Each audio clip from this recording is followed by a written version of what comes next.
Iya, sahabat, kita jumpa lagi di kanal saya, Perspektif Andre Vincent Wenas.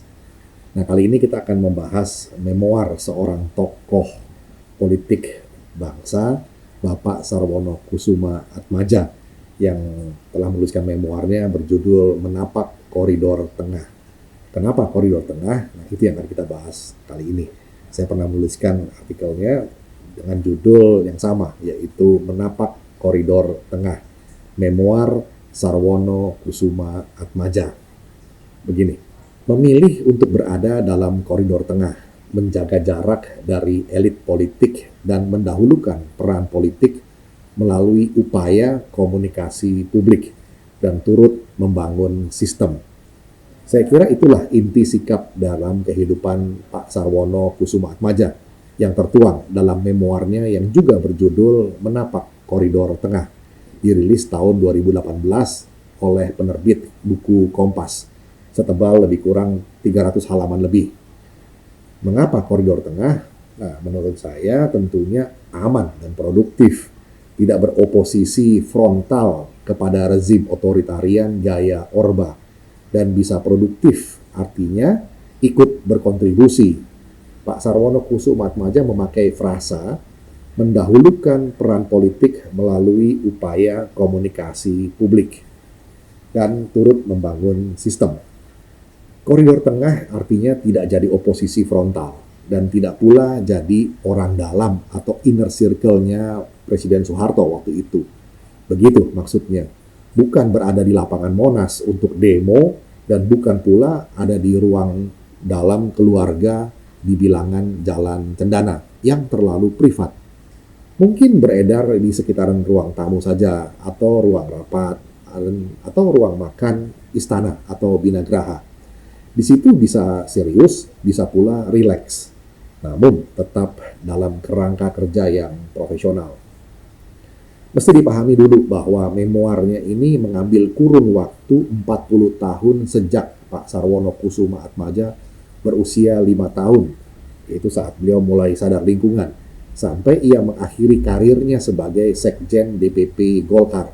Golkar versi Orba dan dulu belum disebut sebagai partai. Ia lahir 24 Juli 1943. Jadi memoirnya bertutur tentang banyak peristiwa antara tahun 1948 sampai dengan 1988. Janjinya Pak Sarwono akan meneruskan dengan memoirnya yang jilid kedua. Koridor tengah mengandaikan keseimbangan antara tarikan dari sekitarnya. Soal ini baru ditegaskannya dalam bab terakhir atau bab 4, berjudul Teguh di Koridor Tengah. Sementara bab 1 berjudul Bocah Kagok dari Sentiong, bertutur tentang masa kecil sampai masa muda dan latar belakang keluarga serta peristiwa di sekitarnya. Bab 2, aktivisme dan awal menjadi politisi. Ini bercerita tentang perpeloncoannya di PMB, Perhimpunan Mahasiswa Bandung, dan banyak romantika seorang aktivis mahasiswa. Ia kuliah di Teknik Sipil ITB dan baru lulus dari ITB tahun 1974 saat ia sudah berusia 31 tahun dan telah ditunjuk menjadi anggota DPR RI dari Golkar. Di masa inilah muncul kasus besar Pertamina yang menyangkut dana hampir 100 juta US dollar atas nama salah satu direksi Pertamina, Pak Ahmad Tahir. Kasus ini muncul saat Tahir meninggal dan disusul sengketa keluarganya yang berebut warisan. Ternyata ada simpanan uang sangat besar, 100 juta dolar, atas namanya di rekening di Bank Sumitomo, Singapura. Kasus Tahir ini mencuat ke publik dan jadi ramai. Penyidikan dilakukan dan ternyata Pertamina bisa melakukan gugatan hukum untuk memperoleh uang itu. Bab 3 berjudul Politisi Penuh Waktu di Lingkaran Luar Elit. Ini berkisah tentang berbagai peristiwa tentang Golkar dan peran diri seorang Sarwono Kusuma Atmadja sebagai politisi muda. Berkiprah di dunia politik secara full-timer sejak muda membuat dirinya seolah otodidak dalam percaturan dunia politik. Ditempa langsung oleh praktek politik lewat banyak peristiwa semasa Orde Baru. Lewat Golkar, berupaya menancapkan kuku kekuatannya. Wacana pembaruan struktur politik berkonsolidasi di tubuh Golkar, dan lain rupa peristiwa. Stabilitas dan dinamika politik, disinilah keseimbangan itu dibutuhkan. Bagaimana manajemen kekuasaan dikelola sedemikian rupa, tidak menimbulkan gejolak, namun sasaran berhasil dicapai. Berbagai siasat politik tingkat tinggi di antara para elit bermain dengan elegan di ketiga kancah eksekutif, legislatif, dan yudikatif, bahkan di kancah keempat, pers.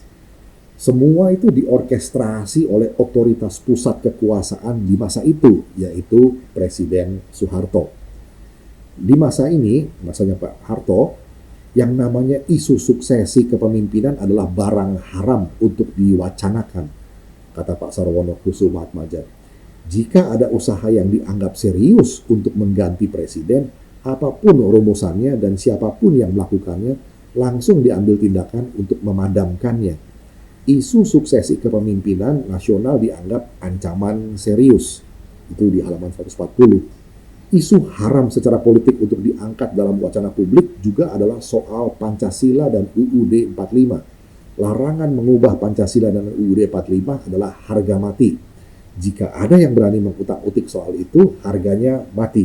Mati secara politis maupun non-politis. Jangan menyenggol soal suksesi kepemimpinan, artinya ganti Soeharto, dan jangan menyerempet soal ganti Pancasila dan UUD 45. Berjalanlah hati-hati dan kamu akan survive.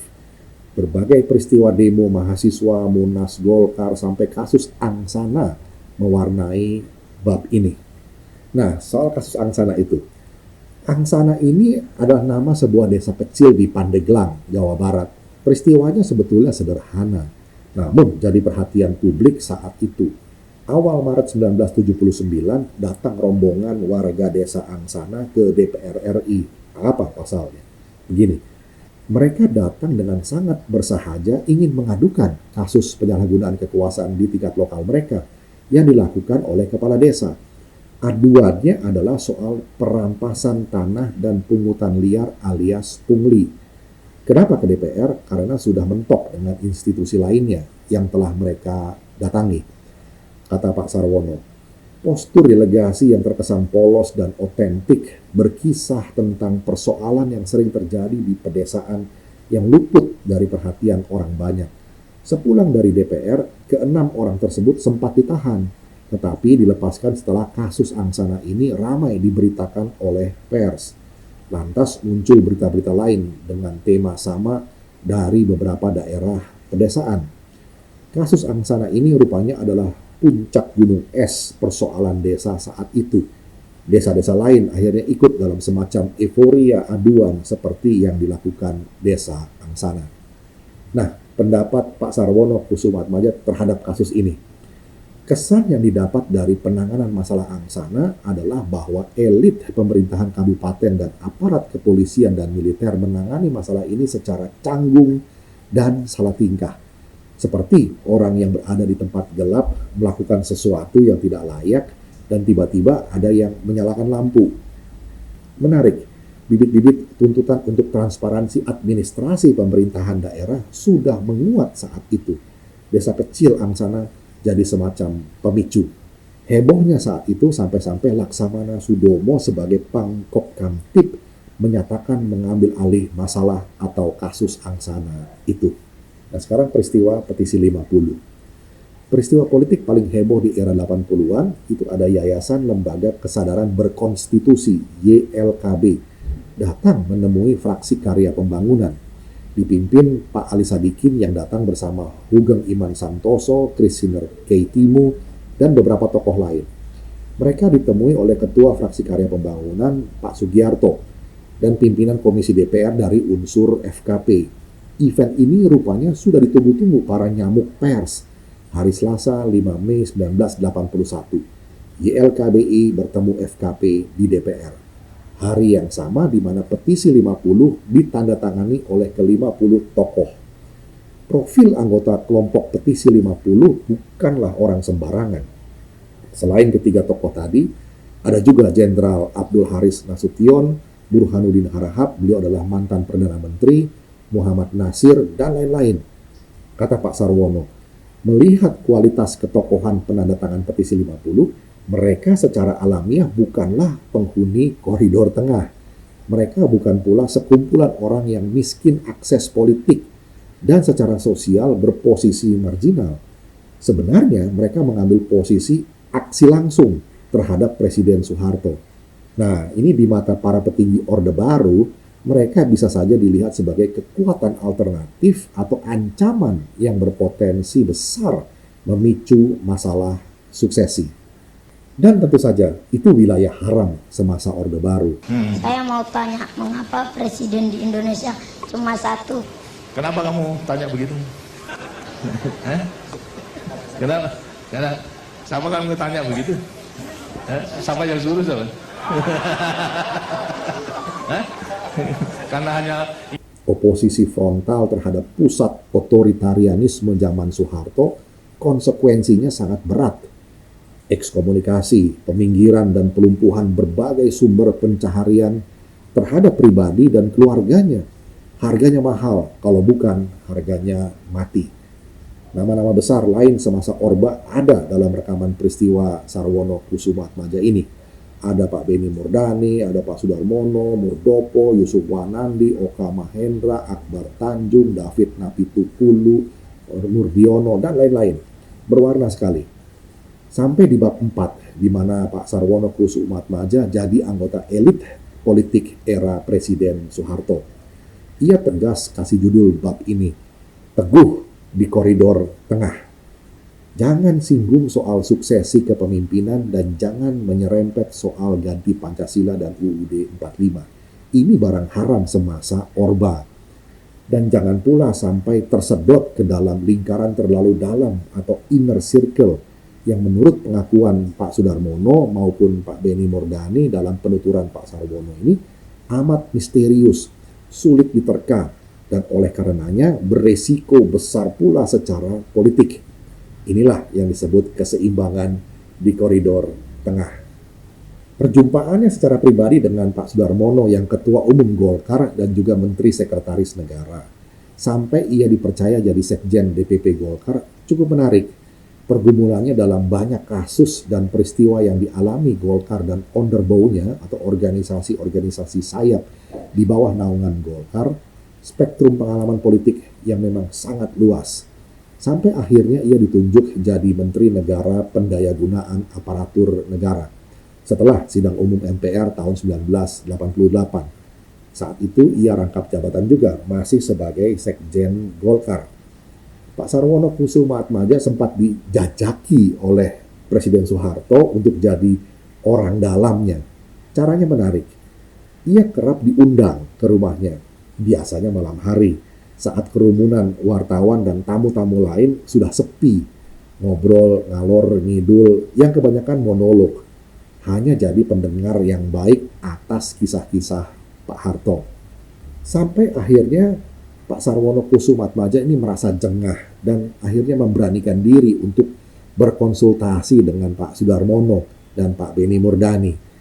Menanyakan apa maksud Pak Harto mengundang dia malam-malam untuk selalu jadi pendengar yang baik, bahkan terhadap hal-hal yang pribadi. Baru setelah dijelaskan oleh senior-senior itu bahwa event itu adalah semacam proses penjajakan. Apakah kamu bisa dan mau jadi orang dalam atau inner circle-nya Pak Harto? Maka Pak Sarwono harus memilih. Kata Pak Sudarmono kepada Pak Sarwono, "Lah, terserah, pilihan itu berpulang pada diri sendiri. Saya sebagai Mensesnek pernah jadi orang dalam. Bebannya berat, banyak yang kita ketahui sebagai orang dalam, tetapi kita harus tutup mulut. Kadang-kadang ada perintah presiden yang harus kita laksanakan, padahal hati kecil kita mempertanyakan perintah itu. Beliau juga kadang memberi arahan yang perlu penafsiran yang tepat, dan dalam hal itu bukan perkara gampang." Lanjut Pak Sudarmono, "Silahkan memilih yang terbaik. Saya hanya ingin ingatkan, tidak mudah menjadi orang dalam. Beban mentalnya berat. Kalau tidak kuat menanggung beban tersebut, kita bisa mengalami disorientasi dan perilaku kita bisa menjadi aneh." Dan setelah berpikir keras, Pak Sarwono Kusumatmaja pun menemui Pak Beni Murdani untuk konsultasi hal yang sama. Dan jawaban Pak Beni Murdani senada seirama dengan Pak Sudarmono. Maka Sarwono pun mesti bersikap. Ia memilih koridor tengah. Sampai saatnya tiba untuk mengirim sinyal yang jelas kepada Pak Harto. Pak Sarwono Kusumatmaja bercerita, waktu untuk menyatakan sikap tiba ketika Pak Harto mulai bercerita tentang hal-hal yang sifatnya amat pribadi. Saya menyebutnya dengan istilah interaksi non-verbal. Saya anggap waktunya tiba untuk memberi isyarat yang jelas bahwa saya tidak berminat menjadi lingkaran dalam beliau atau apa yang saat itu disebut orang cendana. Tandasnya Pak Sarwono Kusumatmaja begini. Pak Harto, saya merasa mendapat banyak hal dalam diskusi selama ini.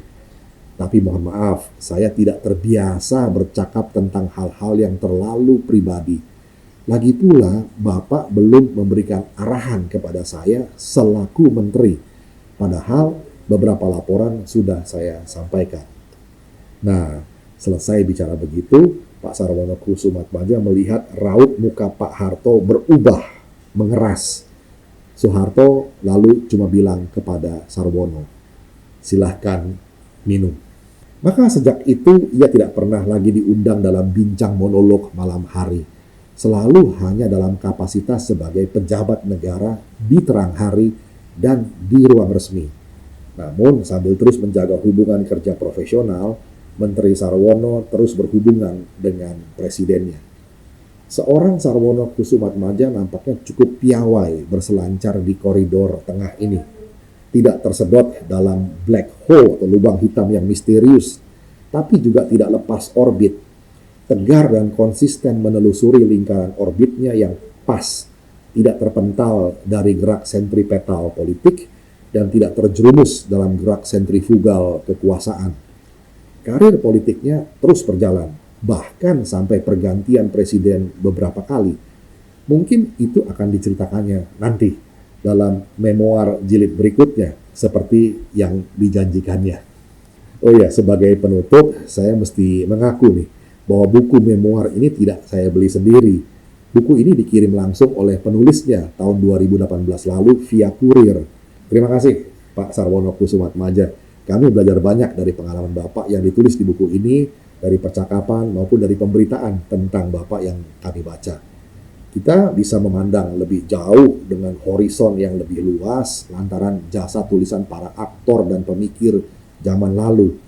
Kita ibaratnya seperti duduk di bahu para raksasa itu, dan karenanya bisa dimampukan untuk menerawang ke 3 dimensi kejauhan masa lalu, masa kini, dan menerawang masa depan.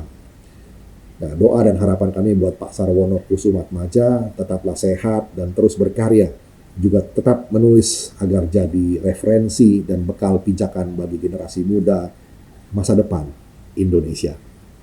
Demikian sahabat catatan ringan saya mengenai memoir dari Pak Sarwono Kusumatmaja dari bukunya Menapak Koridor Tengah. Kiranya bisa bermanfaat. Kita jumpa lagi di session berikutnya. Terima kasih.